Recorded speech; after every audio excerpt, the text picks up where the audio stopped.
So welcome to the show. I am Kelly Green. This is Reading Room, and I am continuing on with An Action a Day Keeps Global Capitalism Away.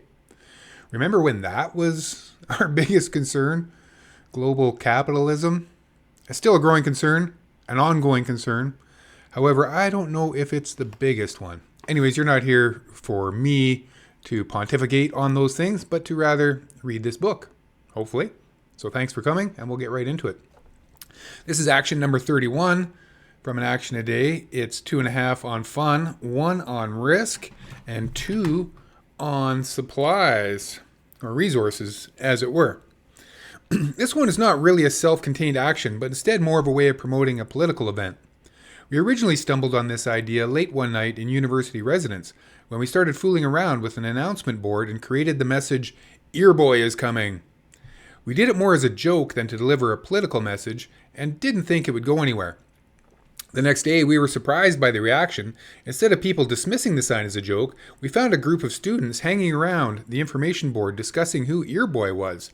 As the day wore on, the buzz grew, first over our floor and then through the entire building. All the attention caught us by surprise. We began to think if only we had planned an event around Earboy, we would have had quite the turnout. Why Earboy? People love a mystery. Sometimes the best way of promoting an event is not to say, "Come to this forum," but instead to market the event in a way that creates a mystery. By doing this, you may be able to draw in people who are not normally interested in participating in such things. They just might show up out of simple curiosity. What you need. This action depends on having an initial idea, plan, or need for some kind of political event that you want to promote. Then all you need is a mystery.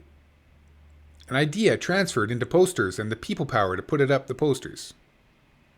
Then all you need is a mystery idea transferred into posters and the people power to put up the posters. And of course, you'll have to coordinate the event you'll hold at the end once you get people out. So there's a lovely little picture of Earboy. I don't know if you can see him in there. Anyways, that was fun. Moving on to number 32, as you may have just seen, media hoax. 3 on fun, 3.5 on risk, and heavy on resources at 4.5. A media hoax is basically a fictional event, product, or story that is used to highlight the flaws in media stories or to introduce a burning issue that you think is being misrepresented. Joey Skaggs is one of the best media hoax artists ever. His work has been described as media jamming, as action using media sabotage tactics.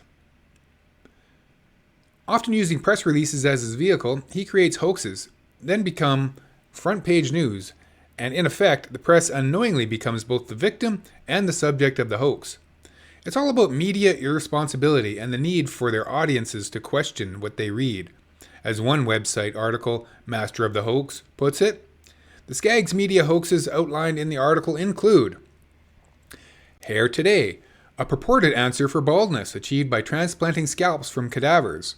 The Fat Squad, a hardline diet enforcement agency that relied on the threat of brute force to keep clients' waistlines slim. And Dog Meat Soup, a proposal to nationwide animal shelters from a fictional Korean entrepreneur to purchase for food consumption dogs and cats that would otherwise be euthanized. I guess it's got to be said, this whole hoax idea and certain media stories, including the cats and dogs, maybe these stories or these ideas aren't particularly appropriate for 2025. In Springfield, they're eating the dogs. They're eating the cats. They're eating the pets of the people that live there. But let's continue. Skaggs also set up a hoax around the infamous O.J. Simpson trial of the early 90s. Posing as a Dr. Bonuso, a computer scientist working in association with the New York University School of Law, Skaggs revealed a computer program named Solomon that applied case data input and used artificial intelligence and a virtual jury to spit out verdicts. After a minimum of deliberation, Solomon found Simpson guilty. The story was picked up in newspaper, TV, and radio news stories and even spilled over to legal journals. Eventually, Skaggs revealed the whole thing as a hoax. To learn more about Skaggs, simply type his name into an internet search engine. But be careful you yourself don't get hoaxed in the process. Mastering a media hoax as well as Joey Skaggs does is a huge task. For less ambitious individuals, there are alternatives. You can do a mini media hoax, for instance, simply by placing a classified ad in the local paper. We did this when the province deregulated electricity and bills went through the roof. People were eager to find backup sources of energy just in case the province experienced brownouts like the one they had in California. We placed ads in the Edmonton Journal and Edmonton Sun. And the ads simply said, "Hundreds of electrical generators for sale. Everything must go. Phone 427-2251 for more information." And that's probably area code 780-427-2251. Give it a call. Tell me what you find out. The phone number was for the Premier's office. Over the next week, from what we were told by the classified ads editor, who had to handle the complaints, hundreds of people called inquiring about the generators. Of course, when they called the number we listed, they found out that the whole thing was a joke. Nice media hoax picture for you all. Original illustrations in this book by... Where does it say our illustrations? Okay, so why a media hoax? The news is supposed to be a place that we can turn to for a truthful representation of world and daily events. The media hoax reveals that the media do not always, if ever, know what they're doing, much less present the truth. A hoax calls the press and journalism into question, something we need to do if we want to build different, alternative kinds of media. What you need. To pull off a successful media hoax, you need imagination and a lot of planning. What you need. To pull off a successful media hoax, you need information and a lot of planning. Some of Joey Skaggs' hoaxes lasted for over a year and required a great deal of foresight and effort. For one of his hoaxes, Skaggs had an office and a fake secretary and went into work every day for a year. For the Fat Squad dieting program, he had a team of actors all ready to raid another actor's fridge to keep him on the diet. But it is possible to do media hoax that involves less legwork and a shorter timeline. A small-town newspaper makes an ideal target. Small-town papers are always looking for good stories to fill the space between the ads, always in a hurry to meet their deadlines, and don't have the staff to check everything out. A well-crafted press release and some good photos are usually good enough to land a story in their pages. Sometimes small-town papers will print your release virtually word for word, so draft it carefully. Once you have an article printed in small-town paper, you suddenly have a basis for credibility and can take your story to a paper with a larger circulation. Send out another press release with the published article, photos, and contact information attached. The key to this action is coming up with a strong idea, something that people will eventually and actually believe. Hot issues or subjects exploited by the media, SARS, Disease of the Week, terrorist scares, are great places to start brainstorming. Next, it's a matter of working backwards to figure out how to make your idea successful. Hoaxes are about manipulation, and duping people can turn them off. In this action, you particularly need to think all the way through, taking into account possible consequences and fallouts. While a lot of people dislike media hoaxes, we have to remember that the media manipulate us all the time, so taking that power into our own hands is only fair play. I'm going to recommend against doing the media hoaxes going forward. It's hard enough to gain a strong foundation of truth that we can all enjoy. And, you know, the whole idea of the media hoax and the media being a hoax and climate change being a hoax, it's just gone too far. Jump the shark, if you will, and maybe we can move on to more appropriate and possibly more effective actions, like a candlelight vigil, number 33. Good old candlelight vigils. 2.5 on fun, half on risk, and 2 on resources. Do not go gently into that good night. Rage, rage against the dying of the light. Dylan Thomas. Candlelight vigils are yet another of the actions that have been around for a long time, and this one might be even the oldest in the book. Candlelight vigils have been used to make statements on everything from healthcare to the environment, from school closings to violent deaths and war. One of the actions that stands out most to my mind is the candlelight vigil held to reflect on the slaughter of thousands of Iraqi civilians after the U.S. attacks on that country. Hundreds have gathered together, each one filling into a circle in front of the legislature building, each person in turn lighting a candle from the candle of the person who had come just before. Eventually, we had a sea of light, hoping to cast light on an injustice a world away. Candlelight vigils are used both to send a message to the world and to provide a place where people can mourn, reflect, and come together as a community. Why candlelight vigils? This action is known both for its ease and for its symbolic value. Candlelight vigils are completely inclusive, and they can take place with 3 people or thousands. No speeches need to be made. No chants need to be uttered. No songs sung, although you can add these features if you like. Vigils provide people with a chance to pause and escape from the frantic pace of our society, to reflect on what is going on in the larger world. They provide a gathering point for people to come together, and especially in times of immense sorrow, people have a need to be with others who are feeling the same pain. Vigils act as a beacon. A candle has a strong symbolic value in the West, as Elton John so assuredly knows. It is a symbol of hope and peace and carries meaning for most people who see it. A variation, silent vigils. By 2004, the Sisters of Providence in Kingston, Ontario had been keeping a weekly silent vigil in front of that Ontario City's historic City Hall for over 8 years. Having started the vigils in 1995 to protest the provincial government's attack on the poor, the nuns and their supporters came to express their concerns in a little "Why do we stand here?" handout. We stand in silent, non-violent solidarity with those affected by governments and corporations that put profits before humankind and indeed before all creation. What you need. Candlelight vigils are quite easy to organize. All you need are candles, a suitable location, and an issue that is appropriate to this type of action. You don't need a lot of people, a small group will do, though as in most actions, the more the better. You do need to check on fire regulations depending on your location. Usually all that is required is some sort of container placed around the candle. To ensure that your message gets out, you might want to display a banner or put up a large sign. You might also have a microphone and a small amplifier hooked up, or maybe even just a bullhorn, for anyone who wants to speak to the issue. Now we're coming into a favorite direct action of mine. This one's very, very fun. Plant in guerrilla gardening, number 34. You can see the fun scale and the risk scale and the resources scale. And you can also see a lovely little illustration there. Some guerrilla gardening. This one is still going strong. This idea came from a mass action by indigenous groups in Indonesia. While the government was building golf courses, taking up large tracts of arable land, the people were starving. So the people of Indonesia decided that if the government wasn't going to listen to them, they were going to take control of the situation and the golf courses with a massive plant-in. They planted trees, subsistence crops, threw seeds on greens and fairways, and reclaimed land that was sorely needed for survival. Plant-ins and guerrilla gardening can also be successful in urban situations where people want more green space or where unnatural species are being planted instead of native species, or simply to highlight the issue of land being used for cars and golf courses while people continue to starve and live on the streets. Why plant-in guerrilla gardening?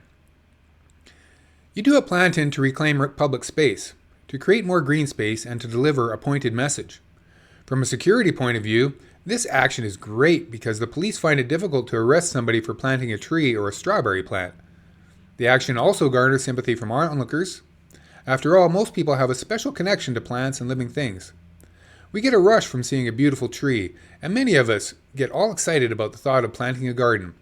Passerby who see your guerrilla gardening efforts being smashed by a police officer, or see you getting arrested for trying to plant a seed, tend to have a very deep and immediate reaction. Your message is received, and your action is a success. What you need. All you need is an appropriate location. It could be a property development that just went through despite public opposition, a green space that was just paved over, or, if you're particularly daring, a private golf course. If you want to communicate a general message about green space, you can plant seeds or grown flowers in the cracks of sidewalks, on the sides of streets, or in industrial wastelands that otherwise consist of nothing but dirt, scrubby grass, and concrete, day in, day out. After you select your location, you need planting tools. A shovel is always handy, plants, and friends to help you out. Delivering your message via banners is always good, and a source of water is essential if you want your seeds or plants to thrive. So now we see the lovely little glove and spade with some plants thriving in their new space. If you're true guerrillas, you can do the action at night so that anyone who comes by in the morning will get a big surprise.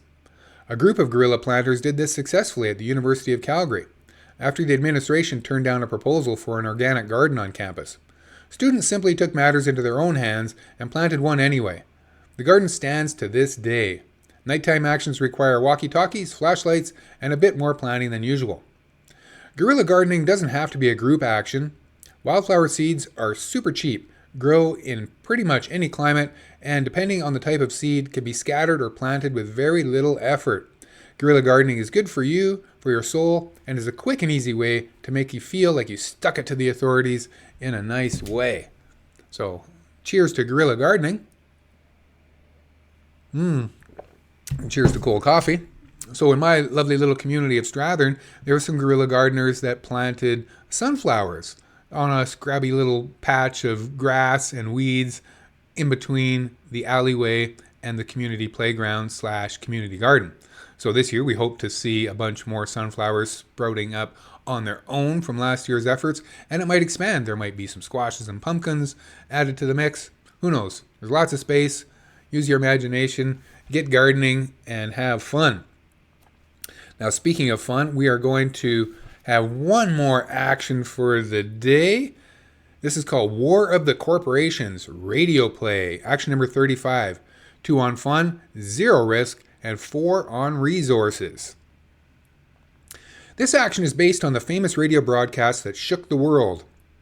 In 1938, when people in the United States heard Orson Welles' radio play War of the Worlds, they thought the world was about to end.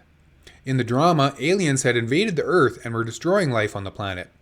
Today, while aliens have still not invaded, there is an entity that has done so, and that is not only seemingly taking over much of the world, but has also brought us to the edge of the ecological precipice, the corporation. Wells' imagined drama is coming true, although only a minority of the planet's people seem to be concerned about it. This action is more time-consuming than others. The upside is that once someone does it, it is only a download away from being heard by people all over the world. So before we get into the details, an excellent illustration to share with you on the corporate, what do they call this? War of the Corporations radio play. Okay, here we go. What you need first of all is permission to do an hour-long broadcast of a War of the Corporations radio play. Alternative, co-op, or campus stations may be willing to take a chance on airing your work. The next thing to do is transform the War of the Worlds drama into an updated War of the Corporations. The plot line of the original play is easy to transfer into a new form, and you will be surprised at how many similarities there are between the action of War of the Worlds and what the multinational corporations are doing to the planet. Obviously, in the age of podcasts, just do it. Who's going to do it? Tag me when you do. Why War of the Corporations radio play? Most community organizing manuals tell you that the golden rule is to speak to the community through community experience, things people can identify with readily and easily. With War of the Corporations, you are using something that people are familiar with. Most people have heard about the Wells broadcast, and many people have even heard bits of it performed, or at least familiar with the genre. Adapting the original play slightly allows you to use the already familiar cultural language for different ends. What you need: time and people to help. A good adaptation isn't an easy thing to achieve, and it will take time, several rewrites, and patience. Then you need a friendly radio station, a cast to read all the different parts, and for maximum coolness, someone with a knowledge of sound effects. Again, people who work or volunteer at your campus radio station may be able to help you. The finished product will be worth all of your time and effort, but this one really is an undertaking. After all, no one ever said activism is easy. Of course, using modern tools, the internet, maybe some AI, I don't recommend it. You can pull that off a lot easier. This particular performance, this reading, is 100% non-AI, written by a real human, Mike Hudema, and published in 2004. I'm a real human, Kelly Green, reading that. Mike and I have something in common. Not only am I reading his book, but we both worked for Greenpeace. This is one of their shirts depicting the tar sands of Alberta as splattered blood. Mike has been arrested for his Greenpeace activism, as have I. However, I haven't seen Mike Hudema in more than 2 decades. So if you know Mike or have any way to reach out to him, let him know that we're reading his book on the YouTube in several parts. I think this is part 6 or part 7. We're up to page 81. And on next episode, we will get into action number 36, wrestling match. Okay, that's it. Thanks for listening. Thanks for watching. If you're still here, just a quick note that we are hosting an event on the 4th of April at Strathern Hall, just across the alley where some of that guerrilla gardening and the community garden is. And it is called Live Podcast Potluck Supper. It's a potluck. It's a podcast. It's community organizing. It's mutual aid. It's all these wonderful things. And it's fun to get out and get active in real life. So I hope that you're able to do that. I'm hoping to do more of that myself this year, 2025. Again, thanks for listening. We'll see you next time.